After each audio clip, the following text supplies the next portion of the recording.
heyday of Aceh Darussalam. Around the end of 15th century, Aceh gave birth to a strong woman named Keumalahayati. Keumalahayati was descendant of a nobleman. Her father, Mahmud Shah, an admiral, and her great-grandfather, Muhammad Said Syah, the founder of the Kingdom of Aceh Darussalam. Apart from often sailing with her father, Keumalahayati also started reciting the Quran and learning self-defense.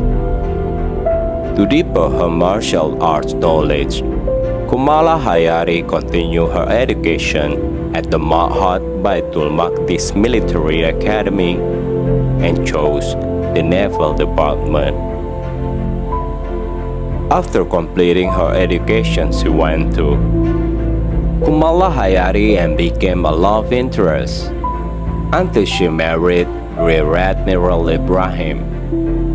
In 1585, was appointed by Sultan Alaeddin Riayat Shah Al-Mukammil as commander the Dunia Palace Protocol in the Kingdom of Aceh Darussalam. Based on an order from the Sultan Al-Mukammil, Rear Admiral Ibrahim, Keumalahayati's husband, was assigned to fight against the Portuguese army.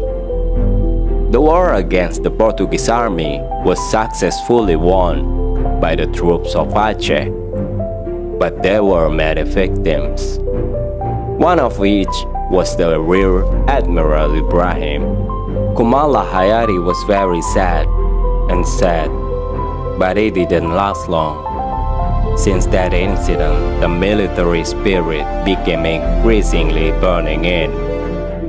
In 1604, Keumalahayati left his position as commander of the Palace Protocol and then went to Sultan Al-Mukammil to ask that she be allowed to fight and form a fleet of Inang Baleh. Inang Baleh fleet is a widow whose husband died in the Battle of Haru Bay. In 1599, two Dutch ships anchored in Aceh waters. The ship was commanded by two brothers, Admiral Cornelis de Houtman and Frederick de Houtman. At first, the Dutch were welcomed by the Acehnese because their arrival brought a diplomatic mission from the Dutch kingdom for cooperation in trade. Was not just trading, it turned out that the Dutch had a specific purpose in making an offer to Sultan Al-Mukammil to attack Johor and expel the Portuguese in the Strait of Malacca. The Dutch also offered two of their ships to be ran by the sultans. The Sultan agreed, triggering a banquet for the Dutch people who would bring in the Acehnese troop to Johor.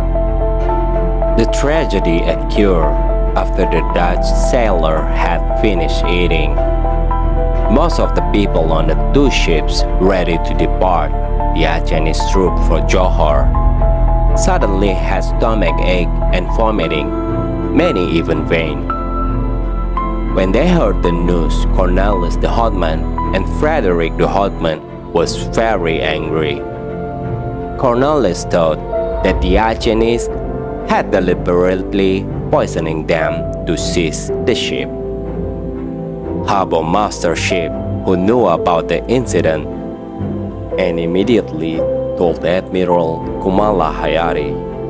When she heard this cruel accusation, Keumalahayati was very angry because according to her, the accusation was the same thing as accusing the Sultan. There was a terrible battle between Cornelis de Houtman and Admiral Keumalahayati along with her troops. Finally, the Admiral Keumalahayati managed to kill Cornelis de Houtman with her ranchon.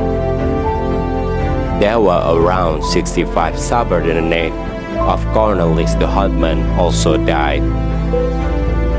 Not long after that incident, on July 31st, 1601, led by Paul van Carden, two Dutch ships again caused trouble by carrying out piracy, taking spices and sinking Aceh's boat in the middle of the Malacca Strait.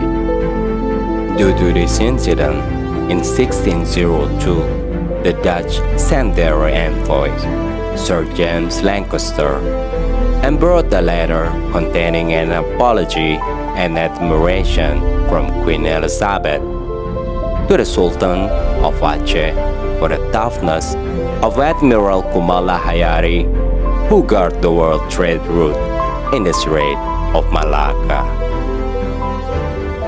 At the same time, gave him a special gift. On that occasion, the Sultan also entertained him specially